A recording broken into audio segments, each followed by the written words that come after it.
स्वागत है दोस्तों आप सभी का आपके अपनी YouTube चैनल सीजी ज्ञान पर।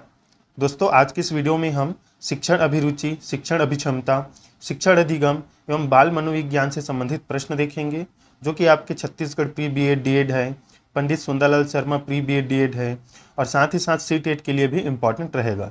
तो जरूर वीडियो का अंत तक देखिएगा, क्योंकि इस लेवल का प्रश्न आपके एग्जाम में अब इंट्रेंस एग्जाम में पूछा जाता है। तो चलिए स्टार्ट करते हैं दोस्तों, आप भी आंसर लगाते चलिएगा। पहला प्रश्न देखिए, विकास के संदर्भ में निम्नलिखित में से कौन सा कथन सही है।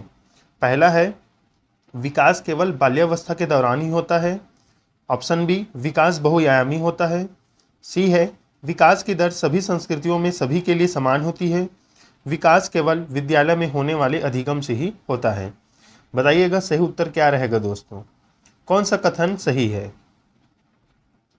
तो देखिए इसका राइट आंसर क्या हो जाएगा दोस्तों, विकास के संदर्भ में कौन सा कथन सही है, तो विकास बहुआयामी होता है दोस्तों, याद रखिएगा। ऑप्शन बी इसका राइट आंसर होगा। ए नहीं होगा, क्योंकि केवल बाल्यावस्था के दौरान नहीं, ये जीवन पर्यंत होता है विकास, याद रखिएगा, डेवलपमेंट। सभी संस्कृतियों के लिए असमान होती है, अलग अलग होती है, इसे याद रखिएगा। विकास केवल, जहाँ पर केवल दिखाई दे दोस्तों तो नेगेटिव वर्ड है, याद रखिएगा, तो वो आंसर नहीं रहेगा। ऑप्शन बी इसका सही उत्तर हो जाएगा। देखिए दूसरा प्रश्न है, जन्म से किशोरावस्था तक बच्चों में विकास किस क्रम से होता है। पहला है मूर्त अमूर्त सांवेदिक, अमूर्त मूर्त सांवेदिक, सांवेदिक मूर्त अमूर्त, ये ऑप्शन डी अमूर्त सांवेदिक एवं मूर्त। बताइएगा सही उत्तर क्या रहेगा, जन्म से किशोरावस्था तक बच्चों में विकास किस क्रम से होता है दोस्तों। तो देखिए इसका सही उत्तर हो जाएगा ऑप्शन सी, पहले जो संवेदी अंग होता है उसका विकास होता है, फिर मूर्त वस्तुओं को जानने लगता है, फिर अमूर्त वस्तुओं के मतलब कल्पना करने लगता है। ये जो है दोस्तों जीन पियाजे की अवस्थाओं में से ही लिया गया है, और विकास जो है या किशोरावस्था में इसी प्रकार से होता है। संवेदी विकास है, फिर मूर्त विकास है, फिर अमूर्त विकास है, याद रखिएगा ऑप्शन सी इसका राइट आंसर हो जाएगा। तीसरा प्रश्न देखिए, विकास के विषय में निम्नलिखित में से कौन सा कथन सही है।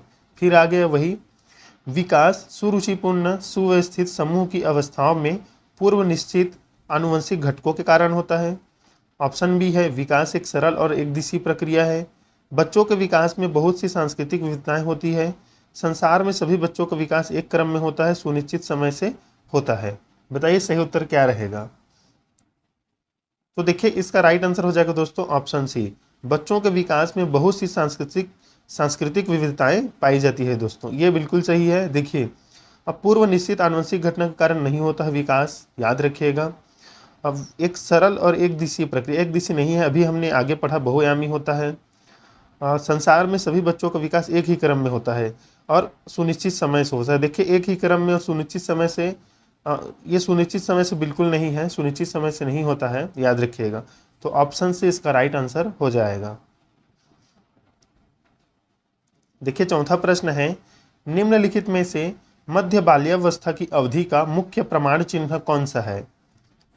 ऑप्शन देखिए, पेशीय कौशल और समग्र शारीरिक वृद्धि का तेजी से विकास होना, वैज्ञानिक तर्क और अमूर्त रूप से सोचने की क्षमता का विकास होना, प्रतीकात्मक खेल का उभरना, या ऑप्शन डी तर्क संगत विचारों का विकास जो कि प्राकृतिक रूप से मूर्त है। बताइए इसका सही उत्तर क्या रहेगा, मध्य बाल्यावस्था की अवधि का मुख्य प्रमाण चिन्ह क्या है। तो देखिए दोस्तों इसका सही उत्तर हो जाएगा ऑप्शन डी, तर्क संगत विचारों का विकास जो कि प्राकृतिक रूप से मूर्त है। अब देखिए जब मूर्त वस्तुओं को देखता है वो, तो तर्क संगत विचार करने लगता है इस मध्य बाल्यावस्था में, यहीं से स्टार्ट होता है, तो ऑप्शन डी राइट आंसर है। फिर जो किशोरावस्था है तो वहाँ तक जाते जाते अमूर्त चिंतन करने लगता है दोस्तों, तो ये ऑप्शन तो नहीं रहेगा, A B C, option D ही इसका राइट आंसर हो जाएगा। अगला प्रश्न देखिए, बाल्यावस्था की अवधि में विकास केवल परिमाणात्मक परिवर्तन होते हैं, मतलब मात्रा में, अनियमित और असंबद्ध होते हैं, धीमी गति से होता है एवं उसे मापा नहीं जा सकता, बहुस्तरीय और मिश्रित होता है। बताइएगा क्या होगा, बाल्यावस्था की अवधि में विकास कैसे होता है। Option A B C D दोस्तों, आप भी पढ़कर आंसर लगाने का प्रयास कीजिएगा एक बार मन में। तो देखिए इसका सही उत्तर होगा, बाल्यावस्था की अवधि में विकास जो है बहुस्तरीय और मिश्रित होता है। ऑप्शन डी इसका सही उत्तर हो जाएगा। आप अगर सी टेट एग्ज़ाम दिलाएंगे दोस्तों तो बहुत ही इंपॉर्टेंट रहेगा आपके लिए वीडियो, सी टेट एग्ज़ाम के लिए आपके आगे चलकर। किस मनोवैज्ञानिक के अनुसार बच्चों के संज्ञानात्मक विकास में सांस्कृतिक उपकरण एक महत्वपूर्ण भूमिका निभाते हैं? अल्बर्ट बंडूरा है, बी एफ स्किनर है, लेव वाइगोस्की है या जीन पियाजे है? बताइए, मोस्ट इंपॉर्टेंट है सांस्कृतिक उपकरण। तो देखिए, सांस्कृतिक उपकरण की बात दोस्तों लेव वाइगोस्की द्वारा किया गया है, क्योंकि सामाजिक सांस्कृतिक सिद्धांत इन्हीं के द्वारा दिया है। ऑप्शन सी राइट आंसर होगा। जीन पियाजे ने संज्ञानात्मक सिद्धांत दिया है, इसे याद रखिएगा।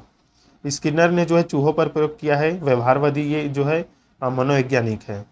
तो इसका राइट आंसर ऑप्शन सी है, लेव वाइगोस्की। सातवां प्रश्न है, विकास की किस अवस्था को कॉल तथा ब्रूस ने संवेगात्मक विकास का अनोखा काल कहा है? बाल्यावस्था, शैशवावस्था, किशोरावस्था या प्रौढ़ावस्था? आपके हिसाब से बताइए दोस्तों, संवेगात्मक विकास मतलब क्रोध, प्रेम, भय जो इतना होता है, उसका अनोखा काल कौन सा होता है आपके हिसाब से? तो देखिए, कॉल तथा ब्रूस जो मनोवैज्ञानिक थे, इन्होंने बाल्यावस्था को अनोखा काल कहा है दोस्तों, याद रखिएगा। ऑप्शन ए इसका राइट आंसर हो जाएगा। बाल्यावस्था की अवधि कितनी होती है दोस्तों? तो 6 से 12 जो है बाल्यावस्था है आपका, 0 से 5 जो है शैशवावस्था है, और जो 12 से 18 है ये किशोरावस्था है, और 18 से ऊपर जो है वो प्रौढ़ावस्था में आता है, याद रखिएगा। आठवां प्रश्न देखिए, कक्षा में छात्रों को प्रश्न पूछने के लिए प्रेरित करना चाहिए, हतोत्साहित करना चाहिए, अनुमति नहीं देना चाहिए, रोक देना चाहिए? तो देखिए, इसका तो आंसर आपको सीधा पता होगा, प्रेरित करना चाहिए। प्रश्न करने के लिए छात्रों को प्रेरित करना जरूरी है दोस्तों। ऑप्शन ए राइट आंसर हो जाएगा। देखिए, आपके एग्जाम में दोस्तों ज़्यादातर जो है बाल मनोविज्ञान से प्रश्न आएगा, और मतलब शिक्षण अधिगम से, शिक्षा शास्त्र से। तो हम उसी वीडियो को मतलब आपके जीके को लाए हैं, ताकि आप साथ ही साथ आपका हो जाए ये भी। विकास कभी न समाप्त होने वाली प्रक्रिया है, यह कथन विकास के किस सिद्धांत से संबंधित है? बताइए, विकास कभी न समाप्त होने वाली प्रक्रिया है, यह सिद्धांत मतलब यह विकास किस सिद्धांत से संबंधित है? एकीकरण से, अंतःक्रिया से, निरंतरता का या अंतः संबंध का? तो देखिए, इसका राइट आंसर हो जाएगा दोस्तों ऑप्शन सी, निरंतरता का। निरंतर चलते रहता है विकास, याद रखिएगा। वृद्धि रुक जाता है दोस्तों, वृद्धि किससे संबंधित होता है? तो वृद्धि शारीरिक विकास से संबंधित होता है, शरीर के विकास से। प्रत्येक व्यक्ति का शरीर विकास के बाद एक समय रुक जाता है वृद्धि के पश्चात, याद रखिएगा। अगर शरीर की हम बात करें तो शरीर में वृद्धि होता है। अगर हम आंतरिक जो क्षमता है, सोचने समझने की संज्ञानात्मक क्षमता है, तो उसका विकास जो है जीवन पर्यंत होता रहता है, तो निरंतरता के सिद्धांत के अंतर्गत आता है। ऑप्शन सी राइट आंसर हो जाएगा। चलिए अगला प्रश्न देखते हैं।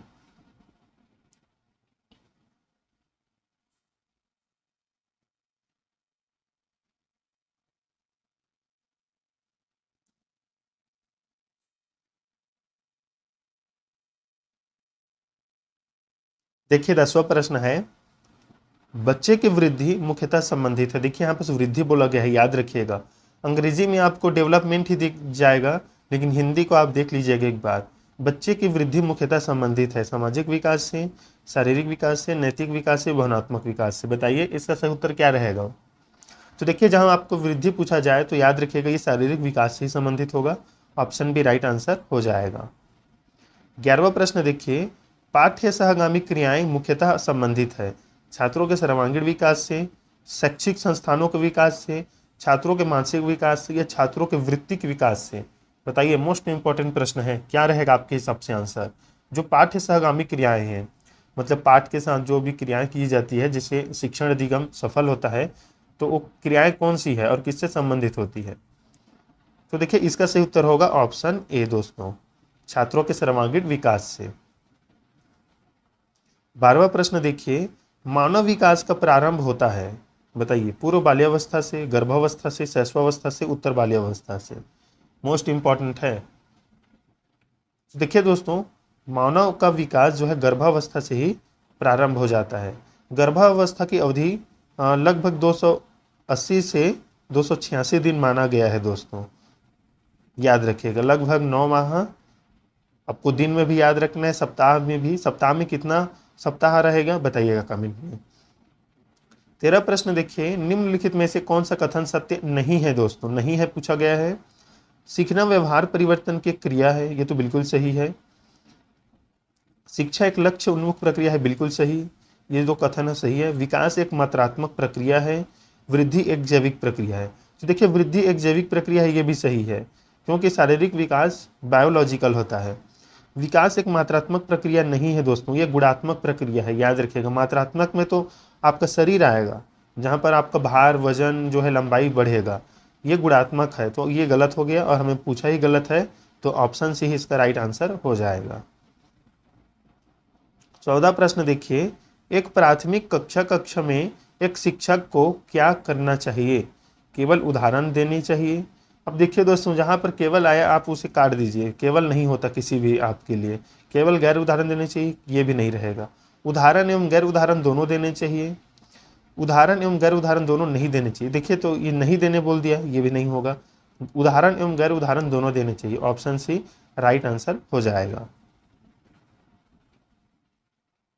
15 प्रश्न देखिए, निम्नलिखित में से कौन सा कथन बालक विकास के सिद्धांतों के बारे में सही नहीं है? विकास एक निश्चित और पूर्व अनुमानित प्रारूप होता है। विकास आनुवंशिकी और वातावरण का परिणाम है। सभी व्यक्ति विकास में समान होते हैं। विकास समाकलन के सिद्धांत पर कार्य करता है। बताइए, बालक विकास के सिद्धांत के बारे में कौन सा कथन सही नहीं है दोस्तों? तो देखिए सही कौन सा नहीं है, सभी व्यक्ति विकास समान होता है, ये कथन तो गलत है, हमें पूछा ही गलत है, तो राइट आंसर यही होगा। विकास एक निश्चित और पूर्व अनुमानित प्रारूप होता है, बिल्कुल सही, एक निश्चित और पूर्व अनुमानित प्रारूप है, अनुमानित है। ये आनुवंशिकी और वातावरण का परिणाम है, इसे भी याद रखिएगा, जहाँ पर ये आपको मल्टीप्लाई में देखने को मिलेगा। विकास समाकलन के सिद्धांत पर कार्य करता है, ये भी सही है, तो ऑप्शन सी गलत है और यही सही आपका आंसर होगा। 16 नंबर प्रश्न देखिए, वह अवधि जो वयस्कता के संक्रमण की पहल करती है उसे क्या कहते हैं?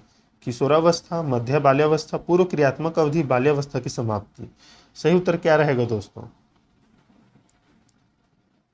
तो देखिए जो वयस्कता की ओर ले जाता है, प्रौढ़ता की ओर ले जाता है और उसका पहल करता है, तो वो अवस्था है किशोरावस्था दोस्तों, क्योंकि हमें पता है 12 से 18 वर्ष के बाद ही प्रौढ़ावस्था या वयस्कता आती है, तो उसकी पहल कौन करेगा? किशोरावस्था ही करेगा ना। तो 18 से ऊपर जो है प्रौढ़ावस्था है, इसलिए किशोरावस्था इसका राइट आंसर हो जाएगा। 17 नंबर प्रश्न देखिए, निम्नलिखित में से कौन विकास के व्यापक आयामों की सही पहचान करता है? शारीरिक, संज्ञानात्मक, सामाजिक, संवेगात्मक, बौद्धिक, आध्यात्मिक एवं स्व। शारीरिक व्यक्तित्व, आध्यात्मिक संवेगात्मक, या सामाजिक शारीरिक व्यक्तित्व एवं स्व। बताइए विकास के व्यापक आयाम को कौन सही पहचान करता है, या कौन सा ऑप्शन सही है? तो देखिए विकास के अंतर्गत क्या आता है दोस्तों? तो शारीरिक विकास भी आता है, याद रखिएगा, संज्ञानात्मक विकास भी, सामाजिक भी और संवेगात्मक भी, तो ऑप्शन ए इसका राइट आंसर हो जाएगा। विकास में सभी आयाम शामिल होते हैं, बहुआयामी है, याद रखिएगा। निम्नलिखित में से कौन सा विकास का सिद्धांत नहीं है? देखिए व्यक्ति अलग अलग गति से विकास करते हैं। विकास तुलनात्मक रूप से क्रमिक होता है। विकास समय के साथ धीरे धीरे घटित होता है। विकास की सटीक गति एवं प्रकृति जन्म के समय ही निर्धारित हो जाती है। बताइए सही उत्तर क्या रहेगा? सिद्धांत नहीं है, तो देखिए इसका सही उत्तर है ऑप्शन डी। विकास की सटीक गति एवं प्रकृति जन्म के समय ही निर्धारित नहीं होती है दोस्तों, याद रखिएगा, क्योंकि हम अभी आगे पढ़े हैं आनुवंशिकी एवं वातावरण का परिणाम है, मतलब वातावरण जैसे बदलेगा वैसे ही विकास भी होगा, तो ये जन्म से ही निर्धारित हो जाती है, गलत है दोस्तों। व्यक्ति अलग अलग गति से विकास करते हैं, बिल्कुल सही है, हर प्रत्येक व्यक्ति अलग गति से, ये तो सही हो गया। विकास का तुलनात्मक रूप से क्रमिक होता है, बिल्कुल अलग तुलनात्मक किया जा सकता है। विकास का जो विकास है वो धीरे धीरे घटित होता है, ये भी सही है। जीवन पर्यंत होता है जन्म से, ये गलत है, हमें पूछा गलत है, तो ऑप्शन डी इसका राइट आंसर हो जाएगा। देखिए 19 प्रश्न, निम्नलिखित कथनों में से कौन सा विकास एवं अधिगम के बीच संबंध को सही तरीके से सूचित करता है? विकास एवं अधिगम संबंधित नहीं है। क्या लगता है दोस्तों, विकास और अधिगम सीखना संबंधित है कि नहीं? अधिगम विकास का ध्यान किए बिना घटित होता है, अधिगम की दर विकास की दर से काफ़ी अधिक होती है। विकास एवं अधिगम अंतः संबंधित और अंतः निर्भर होते हैं। बताइए सही उत्तर क्या रहेगा। तो देखिए ऑप्शन डी इसका सही उत्तर है। जो डेवलपमेंट है वो सीखने से संबंधित है दोस्तों, याद रखिएगा। क्योंकि हम जितना ज़्यादा सीखते जाएंगे, हमारे व्यवहार में जितना ज़्यादा परिवर्तन आएगा, हमारा संवेगात्मक, संज्ञानात्मक, सामाजिक विकास उतना ही अधिक होता जाएगा, क्योंकि विकास बहुआयामी है। तो ये अंतर संबंधित, अंतर निर्भर होते हैं। ऑप्शन डी इसका सही उत्तर हो जाएगा।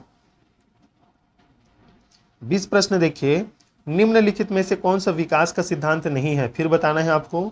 विकास जीवन पर्यंत होता है, विकास परिवर्तनीय होता है, विकास आनुवंशिक एवं पर्यावरण दोनों के द्वारा प्रभावित होता है, विकास सार्वभौमिक है तथा सांस्कृतिक संदर्भ में इसे प्रभावित नहीं करते। अब बताइए दोस्तों, कौन सा सिद्धांत सही नहीं है। तो देखिए ऑप्शन डी सही नहीं है, क्योंकि सांस्कृतिक संदर्भ प्रभावित करता है दोस्तों, यहाँ पर नहीं लिख दिया है। आपके विकास को सांस्कृतिक संदर्भ, संस्कृति आपके प्रभावित करता है। ऑप्शन डी सही उत्तर हो जाएगा। ये तो बिल्कुल हमने अभी पढ़ा है कि आनुवंशिक पर्यावरण दोनों का परिणाम है। विकास परिवर्त्य है दोस्तों, चलता रहता है, जीवन पर्यंत भी चलता है। तो ये जो है ये बिल्कुल सही है, ये कथन जो है गलत है दोस्तों, और ऑप्शन डी इसका आप इस प्रश्न का सही उत्तर हो जाएगा। देखिए 21 नंबर प्रश्न, बाल्यावस्था की अवधारणा से क्या अभिप्राय है। यह विभिन्न सांस्कृतिक संदर्भों में सार्वभौम रूप से समान है। समकालीन सामाजिक संरचनावादी मनोवैज्ञानिकों के अनुसार यह एक सामाजिक संरचना है। यह कि बच्चे दुष्ट रूप में पैदा होते हैं और उन्हें सभ्य बनाना होता है। यह कि बच्चे शून्य से शुरुआत करते हैं और उनके गुण पूरी तरह से परिवेश के द्वारा निर्धारित किए जाते हैं। बताइए बाल्यावस्था की अवधारणा से क्या अभिप्राय है। तो देखिए इसका सही उत्तर हो जाएगा, यह विभिन्न सांस्कृतिक संदर्भों में सार्वभौम रूप से समान होते हैं दोस्तों। विभिन्न सांस्कृतिक संदर्भ में, क्योंकि इसका जो उम्र है बाल्यावस्था का वो 6 से 12 ही है दोस्तों। तो ये विभिन्न सांस्कृतिक संदर्भों में भी सार्वभौम रूप से समान होता है। ऑप्शन ए इसका राइट आंसर हो जाएगा। देखिए सामाजिक संरचना किशोरावस्था को कहा गया है, याद रखिएगा, बाल्यावस्था को नहीं। यह बच्चे को दुष्ट रूप में पैदा होते हैं, तो बिल्कुल गलत बोल दिया गया। और बच्चे शून्य से शुरुआत करते हैं, तो ये भी गलत है कथन। ऑप्शन ए ही इसका राइट आंसर हो जाएगा। निम्नलिखित में से कौन सी मध्य बाल्यावस्था की विशेषता है। मध्य बाल्यावस्था दोस्तों, देखिए पूर्व बाल्यावस्था होता है, मध्य बाल्यावस्था। अगर हम 6 से 12 बोले तो ये बाल्यावस्था है, लेकिन वही हम 6 से 10 बोले तो इसे पूर्व बाल्यावस्था कहा जाता है, और 10 से 12 को उत्तर बाल्यावस्था कहा जाता है। तो उसी के बीच में अगर हम बात करें 6 से 12 के बीच में, तो आप 8 से 9 या 10 को मध्य बाल्यावस्था में ले लीजिएगा। निम्नलिखित में से कौन सी मध्य बाल्यावस्था की विशेषता है, बताइएगा। तो देखिए मध्य बाल्यावस्था की विशेषता क्या है दोस्तों। विशेषता है बच्चे तार्किक एवं मूर्त रूप से सोचना प्रारंभ कर देते हैं दोस्तों। ये नहीं कि तार्किक और मूर्त रूप से विचार करना इनमें विकास हो जाता है, पूर्ण रूप से विकास नहीं होता है। देखिए यहाँ पर लिखा है प्रारंभ कर देते हैं, याद रखिएगा। तो ऑप्शन सी इसका राइट आंसर होगा। इधर भी देख लेते हैं, शारीरिक वृद्धि विकास बहुत तेज गति से होता है, गलत है ये। शैशवावस्था में सबसे ज़्यादा होता है। अमूर्त रूप से सोचने, अमूर्त रूप से बिल्कुल नहीं आएगा, ये किशोरावस्था में होता है, ये तो सही है। देखिए संवेदी एवं चालक गतिविधि द्वारा अधिगम जो है घटित नहीं होता है। अधिगम तो वातावरण और मानसिकी का भी परिणाम भी है, वो भी अधिगम भी हमें वातावरण से ही प्राप्त होता है। अधिक अगर वातावरण सही है तो अधिगम ज़्यादा होता है। तो ये रहेगा ऑप्शन से इसका राइट आंसर हो जाएगा। 23 नंबर प्रश्न देखिए, निम्नलिखित कारणों से खेल युवा बच्चों के विकास में एक महत्वपूर्ण भूमिका निभाता है, सिवाय। बताइए जो खेल है वो युवा बच्चों के विकास में एक महत्वपूर्ण भूमिका निभाता है, किसके सिवाय। वे अपने शरीर पर निपुणता प्राप्त करते हैं, ये तो बिल्कुल सही है, शरीर पर निपुणता प्राप्त करते हैं। इंद्रियों को उत्तेजित करते हैं, ये भी सही है। यह समय बिताने का एक सुखद तरीका है। देखिए समय बिताने वाला बात नहीं है यहाँ पर, ये कथन गलत हो जाएगा। वे नए कौशल हासिल करते हैं और सीखते हैं कि उन्हें कब उपयोग किया जाए, बिल्कुल सही। तो ऑप्शन सी इसका राइट आंसर हो जाएगा, क्योंकि सिवाय पूछा है। अब बच्चे के विकास में महत्वपूर्ण भूमिका निभाते हैं सिवाय, तो ए, बी और डी निभाते हैं, सी नहीं निभाता है दोस्तों। तो ऑप्शन सी इसका सही उत्तर हो जाएगा। 24 प्रश्न देखिए, शरीर के केंद्रीय भाग से परिधियों का या अंगरांगों का की ओर विकास दर्शाता है। मतलब केंद्रीय भाग से परिधि की ओर विकास जो है दोस्तों, एक तो सिर से पैर की ओर होता है, ऊपर से नीचे, याद रखिएगा, सिर से पैर की ओर, और मध्य से केंद्र की ओर, मध्य से परिधि की ओर या बाहर की ओर, ऐसे। अगर ऐसे बात करें लंबाई से तो नीचे की ओर होता है। अगर हम अगल बगल की बात करें तो मध्य से ऐसे बाहर की ओर जाता है विकास, याद रखिएगा।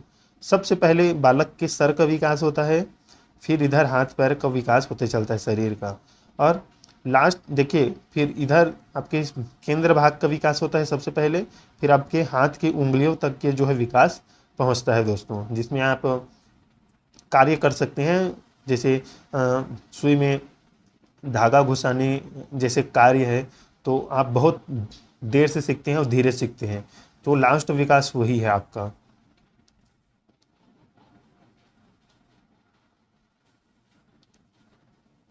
तो देखिए इसका सही उत्तर बता देते हैं। इसका सही उत्तर है मध्य विकास के सिद्धांतों को, मध्य बाह्य विकास के सिद्धांतों को, मध्य से बाहर की ओर जाता है। ऑप्शन ई इसका राइट आंसर हो जाएगा। केंद्र से परिधि मतलब मध्य से बाह्य। 25 नंबर प्रश्न, निम्नलिखित में से कौन सी बात की बाल्यावस्था के बौद्धिक विकास की विशेषता नहीं है, मतलब उत्तर बाल्यावस्था की विशेषता नहीं है। विज्ञान की काल्पनिक कथाओं में अधिक रुचि, बढ़ती हुई तार्किक शक्ति, भविष्य की योजना की सूझबूझ, काल्पनिक भयों का अंत। बताइए उत्तर बाल्यावस्था की जो है विशेषता नहीं है दोस्तों। तो इसका सही उत्तर है बढ़ती हुई तार्किक शक्ति। देखिए ये जो है बौद्धिक विकास की विशेषता नहीं है, बढ़ती हुई तार्किक शक्ति, वो भी किसका, उत्तर बाल्यावस्था का। विज्ञान की काल्पनिक कथाओं में अधिक रुचि, ये बिल्कुल सही है। भविष्य की योजना की सूझबूझ, ये भी सही है। काल्पनिक भयोकांत, ये भी सही है। बढ़ती हुई तार्किक शक्ति सबसे ज्यादा दोस्तों किशोरावस्था में होगी, याद रखिएगा। इस वीडियो का लास्ट प्रश्न, गिरोह अवस्था किस आयु वर्ग एवं विलंब विकास से संबंधित है। बताइए गिरोह अवस्था मतलब समूह की अवस्था दोस्तों। आपके हिसाब से बालक या बालिकाएं हैं वो छोटे होते हैं, तो कौन सी वर्ष में उनकी एक समूह होता है उनके दोस्तों का। बताइए 3 से 6 वर्ष एवं भाषा, 8 से 10 वर्ष एवं समाजीकरण, 16 से 19 वर्ष में नैतिकता, 16 से 19 वर्ष एवं संज्ञानात्मक। बताइए गिरोह अवस्था आपको कौन सी उम्र में देखने को मिलता है।